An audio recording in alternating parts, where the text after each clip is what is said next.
నమస్తే, welcome to our channel.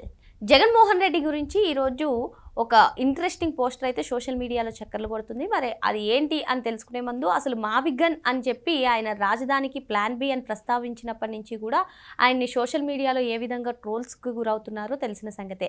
అయితే ఇప్పుడు నేను ఏడాదికి ఒకటి రాజధాని పేరు చెప్తాను, దాన్ని లాజిక్తో వివరిస్తానని చెప్పి సజ్జల ఫోటో వేసి ఆ తర్వాత మీరు ఏది చెప్తే అది ప్రచారం చేస్తామని సాక్షి మీడియా, మరి కొంతమంది ఆ పార్టీకి సంబంధించిన వాళ్ళు మీరు ఏది చెప్తే అది నమ్ముతామంటూ ఆ పోస్టర్ సోషల్ మీడియాలో వైరల్ అవుతుంది. అసలు ఇంతకీ ఆ పోస్టర్ని ఎలా చూడాలి తెలుసుకునే ప్రయత్నం చేద్దాం. దీన్ని విశ్లేషించడానికి మనతో పాటుగా ఉన్నారు ఏపీ కమ్మ కార్పొరేషన్ డైరెక్టర్ అడిసిమెల్లి శ్రీనివాస్ గారు. నమస్తే సార్. నమస్కారం అండి. సార్, అసలు జగన్మోహన్ రెడ్డి గారు ఇటీవల ప్రెస్ మీట్ పెట్టి మావిగన్ అనే పేరు ప్రస్తావించినప్పటి నుంచి కూడా ఆయన్ని సోషల్ మీడియాలో ఏ విధంగా ఆడుకుంటున్నారో మనం చూస్తూ ఉన్నాం. అయితే ఇటువంటి నేపథ్యంలోనే ఒక ఇంట్రెస్టింగ్ పోస్టర్, అంటే ఆయన ఏడాదికి రాజధాని పేరు ఏదో ఒకటి చెప్పడం, మరి దాన్ని లాజిక్తో సజ్జల గారు వివరించడం, మరి దాన్ని ప్రచారం చేయడానికి సాక్షి మీడియా ఉండడం, మరి ఆ పార్టీకి సంబంధించిన వాళ్ళు కొందరు వాళ్ళు ఏది చెప్తే అది నమ్మడం. ఆ పోస్టర్ అయితే చాలా ఇంట్రెస్టింగ్గా ఉంది సార్. ఆ పోస్టర్ ఒకసారి మీకు కూడా చూపిస్తాను. ఎలా చూడాలి సార్ ఈ పోస్టర్ని? ఇప్పుడు అంటే పోస్టర్ అని కాదు కానీ దాన్ని ఏదో సెటరికల్గా ఎవరో పోస్టర్ వేసి ఉంటారు, కానీ యాక్చువల్గా ఏంటంటే వాళ్ళు మోడస్ ఆపరండి అలా ఉంటుందండి. అంటే జగన్మోహన్ రెడ్డి గారు అదృష్టం దురదృష్టం కూడా ఎలా ఉంటుందంటే ఆయన ఏం చెప్తే అది గుడ్డిగా ఫాలో అయ్యే వాళ్ళు ఉండటం ఆయన అదృష్టం, అది ఆయన్ని పాతాళాన్ని నెట్టేయడం ఆయన దురదృష్టం. ఇప్పుడు ఆయన ఏమనుకుంటే ఇప్పుడు ఎవరికన్నా ఒక సైన్యాధ్యక్షుడు అనుకోండి, అతను చెప్పినట్టు చేయటం అనేటువంటిది వాళ్ళ వెనకాల అనుసరించే వాళ్ళందరూ డ్యూటీ విధి. దానివల్ల ఏమవుద్దంటే అతను ఆలోచన విధానం మంచిదైతే మంచి జరుగుద్ది, చెడైతే చెడు జరుగుద్ది అందరికీ. ఇక్కడ జగన్మోహన్ రెడ్డి గారు ఆ విషయంలో మాత్రం అతనికి ఫాలోవర్స్ కానీ అతను ఏ రకంగా కానీ వాళ్ళు ప్రలోభ పెట్టో లేకపోతే వాళ్ళకైనా బెనిఫిట్ ఇచ్చి అతని వైపు తిప్పుకుని ఇలా మాట్లాడించడం ఏదన్నా సరే అది ఒక అచీవ్మెంటే ఓ రకంగా చెప్పాలంటే. దాన్ని మనం ఏమీ తీసిపాడేయకూడదు. అది ప్రజలకు మేలు జరుగుతుందా, ఒక రాజకీయ నాయకుడిగా అతను ప్రజలకు ఏం చేస్తున్నాడు అనేటువంటిది అది వేరే కథ. అతని వరకు అతని పార్టీ వరకు అది చాలా ఇన్సిడెంట్ ఇలాంటివి చాలా జరిగినాయండి. అతను ఏం చెప్పినా 3 రాజధానులు అన్నప్పుడు కూడా అలాగే మాట్లాడారు. ముందు షాక్ అవుతారు అతను మాట్లాడినప్పుడు, తర్వాత ఇంక చచ్చినట్టు ఇంకా అతను ఫాలో అవుతూ ఉంటారు వాళ్ళంతా. ఇదే కాదు ఏ విషయంలో ఉన్నా సరే కొన్ని చాలా అవకతవకలు ఎన్నో మాట్లాడాడు ఆయన. రివర్స్ టెండరింగ్ అని లేకపోతే పీపీఎల్ రద్దని అవన్నీ కూడా అవకతవక నిర్ణయాలని తెలిసి కూడా దాన్ని గుడ్డిగా ఫాలో అయ్యారు, ప్రచారం చేశారు, అది నిజమని నమ్మించడానికి ప్రయత్నం చేశారు. అది అంతా ఒట్టిదే అని చెప్పి ప్రజల్లో చెప్పారు ఫైనల్గా. అయితే పార్టీ అధినేత ఏం చెప్పినా పార్టీ నేతలు కూడా దాన్నే అనుసరిస్తారు సార్. ఇప్పుడు ప్రజాప్రతినిధిగా ఉండి అంటే ఇప్పుడు ఒక క్లియర్గా ఇప్పుడు మావిగన్ విషయమే తీసుకున్నట్లయితే దాన్ని కూడా సమర్థించడం ఎలా చూడాలంటారు? జగన్మోహన్ రెడ్డి ఏది చెప్తే నేతలు కూడా దానికే సై అనడం.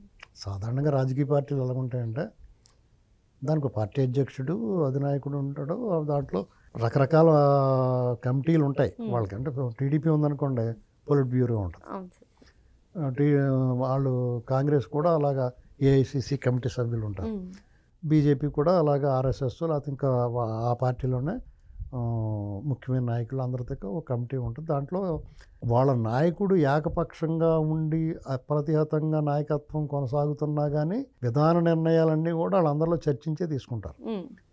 వాళ్ళందరినీ ఒప్పించి లేకపోతే ఒప్పుకునేలా చేసినా ఏదన్నా సరే చేసి మొత్తం మీద ఒక చర్చ అయితే నడుస్తుంది. వాళ్ళ అభిప్రాయాలు చెప్పడానికి అవకాశం ఉంటుంది అక్కడ. అది మంచి కానీ చెడు కానీ వాళ్ళ అభిప్రాయం చెప్పగలుగుతారు. కాంగ్రెస్లో అయినా బీజేపీలో అయినా వేరే ఇతర రాజకీయ పార్టీలో అయినా. బీఆర్ఎస్ కానీ వైసీపీ కానీ రెండాటిలో కుదరదండి. మిగతా దేశంలో ప్రాంతీయ పార్టీలు బోడన డిఎంకేలు ఏడీఎంకే వన్నాటిలో జయలలిత గారు అంత మోనోపాలి కింద ఉన్నా కూడా ఆవిడ కూడా ఏదో చర్చ ఉండేది. ఆవిడ కూడా జగన్మోహన్ రెడ్డి తరహాలోనే నడిచింది కదా కొన్నాళ్ళు. అప్పుడు దెబ్బ అయిపోయింది ఆవిడ. దెబ్బ అయిపోయిన తర్వాత ఆవిడ కూడా ఒక రకమైన కమిటీలు ఏర్పాటు చేసుకుని ఎంత వాళ్ళు బాంచందరో అన్నట్టున్నా వాళ్ళ కమిటీ విషయాల్లో చర్చ అయితే పెట్టింది ఆవిడ కూడా. అంత మోనోపాలీగా నిరంకుశంగా వ్యవహరించిన ఎంతలా వ్యవహరించినా కానీ వీళ్ళిద్దరూ మాత్రం ఇంకెవరితో చర్చించరు. ఊరికే పేరుకు కూడా చర్చ ఉండదు. కనీసం నామకహ కూర్చున్నారు వాళ్ళు చర్చించారు అన్నది కూడా ఉండదు దాంట్లో. జగన్మోహన్ రెడ్డి దగ్గర దానివల్ల ఏమవుద్దంటే అతను ఏకపక్ష నిర్ణయం, అతను ఏమనుకుంటాడో అది ఎవరైనా సలహా ఇస్తారా లేకపోతే స్ట్రాటజిస్ట్ ఉన్నాడా, ఆయా సందర్భాలను బట్టి కొన్నాళ్ళు పీకే ప్రశాంత్ కిషోర్ అనేటువంటి వాడు ఉన్నాడు, అతను చెప్పినట్టు చేస్తున్నారండి వారు. అది అంతవరకు నిజమే ఎవరికి తెలియదు. అలా అనిపించేది, అతను చెప్పినట్టు చేస్తున్నాడు అని అనిపించేది అప్పుడు జరుగుతున్నది. ఇప్పుడు ప్రస్తుతానికి వస్తే మావిగన్ అనేటువంటిది నిజంగానే హాస్యాస్పదం అయింది. అందరూ కూడా దాన్ని ట్రోల్ చేస్తున్నారు. మొదటి 2-3 రోజులు షాక్ అయిపోయారు అంతా. వాళ్ళ ప్రచారం చేసి వాళ్ళ గురించి మాట్లాడి అనలిస్టులు కానీ ఆ తరపున మాట్లాడే వాళ్ళు చాలామంది కూడా షాక్ తిని ఏం చెప్పాలో అర్థం అవ్వని పరిస్థితికి నాయకులు అయితే సైలెంట్ అయిపోయి ఇది ఎక్కడ గోలరా బాబు అనుకున్నారు. వాళ్ళు సిగ్గుపడ్డారు దాని గురించి మాట్లాడడానికి. బిడియం వచ్చింది వాళ్ళకి ఏంట్రా బాబు అని. కానీ మెల్లగా దాన్ని సమర్థించడం, అదొక కారిడార్ అని, కోస్టల్ కారిడార్లని, ఇవన్నీ రకరకాలు మాట్లాడుతున్నారు.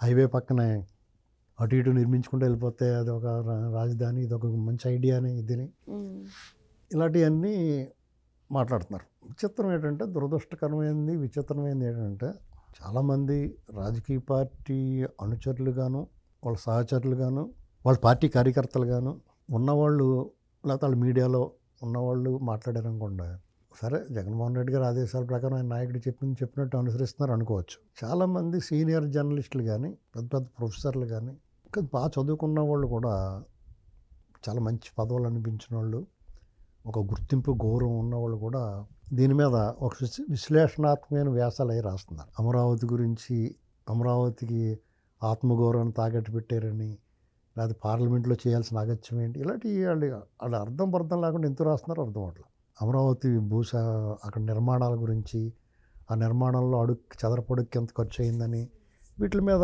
వాళ్ళు ఒక విచిత్రమైన వాదన.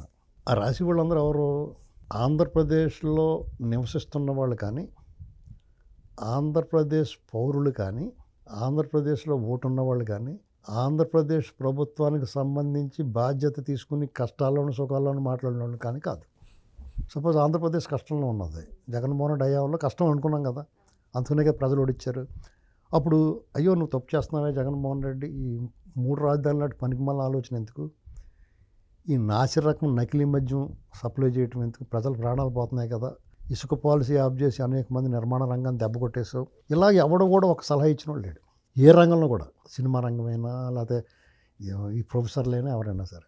ఇది తప్పయ్యా అని ఇప్పుడు మాట్లాడుతున్నా, జగన్మోహన్ రెడ్డి తరపున మాట్లాడుతున్న వాళ్ళు ఎవడో కూడా ఆ రోజు కూడా ఈ తప్పు ఇలా చేయకూడదు మీరు అని ఒక న్యూట్రల్గా మాట్లాడినప్పుడు, సపోజ్ మగలాటోళ్ళు ఉన్నాం అనుకోండి, టీడీపీ ఇప్పుడున్న కూటమి ప్రభుత్వం కొన్ని నిర్ణయాలు మేము బహిరంగంగా వ్యతిరేకిస్తాం, ఇది కరెక్ట్ కాదని అలా మాట్లాడలేదు. ఇప్పుడున్నాడు గుడ్డిగా సమర్థించడం అనేటువంటిది ఎప్పుడు కూడా ఆరోగ్యకరమైన వాదన కాదు, ప్రజల్లో ఒక రకమైన కన్ఫ్యూజన్ చేస్తుంది. వీళ్ళు ఎలా మాట్లాడుతున్నారో ఇది నిజం, ఎందుకంటే వాళ్ళకి ఒక ఇమేజ్ ఉంటుంది ఆ వ్యక్తులకి, వాళ్ళు ఎలా మాట్లాడుతుంటే సర్లే ఏంటి వీళ్ళు మాట్లాడుతున్నారు వీళ్ళని అనేటువంటి భావన వస్తూ ఉంటుంది అన్నమాట. మాడభూష్ శ్రీధర్ గారు లాంటి ఆయన కూడా వ్యాసం రాశాడు సాక్షిలో. చాలామంది ఏమంటున్నారంటే ఇది ఆయన పేరు వేసుకుని ఉంటారో ఆయన రాసి ఉండడం అని అంటున్నారు. నేను ఖచ్చితంగా ఆయన రాసి ఉంటాడు అనుకుంటున్నాను. ఎందుకంటే ఒక రకంగా కొంతమందికి ఒక రకమైన మనసంతా కుళ్ళిపోయి ఉంటుంది, భావదారిద్ర్యంతో కొట్టుమిట్టాడుతూ ఉంటారు. వాళ్ళు ఏదో ఒక స్థాయికి వచ్చి ముందు మన రాగద్వేషాలు అలా ఉన్నా, అంటే కొంతమంది వ్యక్తుల మీదో, కొన్ని రాజకీయ పార్టీల మీదో, కొన్ని ప్రాంతాల మీదో, కొన్ని కులాల మీదో నీకు ద్వేషం ఉంటే ఉండొచ్చు, సహజం కదా, మనిషి ఉన్న తర్వాత ఉంటాయి. ఉండకూడదు కానీ ఉండవని చెప్పలేము, ఉంటాయి. కొంతమంది బయటపడద్దు, కొంతమంది బయటపడదు. ఇలాంటి మేధావులు బయటపడకుండా చూసుకోవాలి. ఎందుకంటే వాళ్ళు ప్రజలందరూ వీళ్ళు చాలా మేధావి, ఇలాంటి వాళ్ళు అనుసరించదగ్గ వాళ్ళు అని అనుకుంటాం మనం. వాళ్ళు చెప్పింది వినటానికి ప్రయత్నం చేస్తాం. మంచి చెప్పినా చెడు చెప్పినా వింటాం. మంచి అయితే మంచి, చెడు అయితే చెడు, దాన్ని ఎవరు కావాల్సిన విధంగా తీసుకుంటారు. ఇటువంటి వాళ్ళు బాధ్యతగా వ్యవహరించాలి. ఇప్పుడు ఇతనికి తెలంగాణ సెక్రటేరియట్ నిర్మాణంతో దీంతో పోల్చి పైగా రాజధాని అనేటువంటిది అక్కడ తీర్మానం చేయటమేంటి, అక్కడ బిల్లు చేయటమేంటి, ఇలాంటి మాటలు మాట్లాడుతున్నాడు. ఇది ఎంత దారుణం అంటే, అసలు తెలంగాణ ఆంధ్ర విభజన అనేటువంటి పార్లమెంట్ వేదికగానే జరిగింది కదా. తెలంగాణ రాష్ట్రం ఏర్పడింది, హైదరాబాద్ క్యాపిటల్ తెలంగాణకి అని వాళ్ళు అక్కడ తీర్మానం చేసి ఇచ్చారు కదా. మరి ఆంధ్రప్రదేశ్ రాజధాని ఏది, వాళ్ళు ఏదో చూసుకొని మేము తీర్మానం చేస్తూ ఉన్నారు. ఇది అనివార్యం, ఆనవాయితీ సంప్రదాయం కాదు, అనివార్యం. అక్కడ చాలామంది ఏమంటున్నారంటే రాజ్యాంగంలో రాజధాని అనేటువంటిది లేదంటారు రాష్ట్రాలకి. అలాగని చెప్పేసి ఇప్పుడు రాజధాని కాదంటే, రాజధాని కాకపోతే క్యాపిటల్ ముఖ్యపట్నం అంతే కదా, దాని పేరు ఏదైతే. ఇప్పుడు ఉండవల్లి అరుణ్ కుమార్ లాంటి కూడా మాట్లాడుతున్నాడు, అమరావతిని నేనే పుస్తకం రాశానని చెప్పి అన్నాడు. ఎద్దులా ఎదిగాడు, అన్నేళ్ళు వచ్చినాయి, 2 సార్లు పార్లమెంట్ సభ్యుడిగా పనిచేశాడు, పైగా ఆంధ్రవాడివి. ఒక రాష్ట్రానికి క్యాపిటల్ అమరావతి రాజధాని అంటే నీకేంటి రోగం? నువ్వు రాజకీయాలు వదిలేసానన్నావు. రాజకీయాలు వదిలేసినప్పుడు ప్రజాహితం మాట్లాడాలి. ఒక పార్టీ మీద, ఒక ప్రాంతం మీద, ఒక నాయకుడి మీద ఆ ద్వేషం విషం కక్కడాన్ని ఏమనాలి, అతని మాటలు మనం ఎందుకు వినాలి? జగన్మోహన్ రెడ్డి లాంటి వాడిని వెనకేసుకొస్తావు, అప్పుడప్పుడు విమర్శిస్తావు. ఏంటి నీకు కూడా సిగ్గేసి అప్పుడప్పుడు విమర్శిస్తావు, మరీ అడ్డగోలుగా సమర్థిస్తే బాగోదని. వాళ్ళ బాబుకి సాంకేనాకి కూడా వేకంగాను, అది వేరే కదా.